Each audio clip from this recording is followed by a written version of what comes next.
తనను డోపింగ్లో పట్టుబడేలా చేసి ఒలింపిక్స్కు అర్హత సాధించకుండా అడ్డుకునే ప్రయత్నాలు జరుగుతున్నట్లు స్టార్ రెజ్లర్ వినేష్ ఫోగాట్ ఆరోపించింది. భారత రెజ్లింగ్ సమాఖ్య మాజీ అధ్యక్షుడు బ్రిజ్ భూషణ్ శరణ్కు అనుకూలంగా ఉండే వ్యక్తులపై ఆమె అనుమానం వ్యక్తం చేసింది. నేను పారిస్ ఒలింపిక్స్ వెళ్లకుండా చేసేందుకు బ్రిజ్ భూషణ్, అతడి ప్రతినిధి సంజయ్ సింగ్ అన్ని విధాలా ప్రయత్నిస్తున్నారు.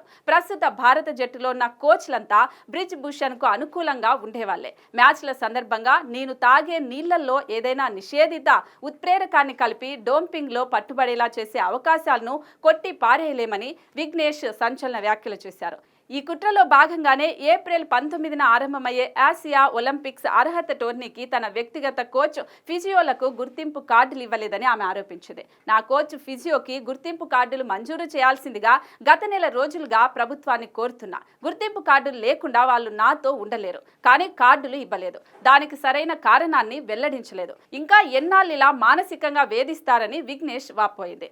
అయితే విఘ్నేష్ ఆరోపణలను రెజ్లింగ్ సమాఖ్య వర్గాలు ఖండించాయి. కోచ్ ఫిజియో గుర్తింపు కార్డుల గురించి విఘ్నేష్ మార్చి 18న ఈమెయిల్ పంపింది. అప్పటికే అదనపు సిబ్బంది వివరాలు నమోదు పూర్తయింది.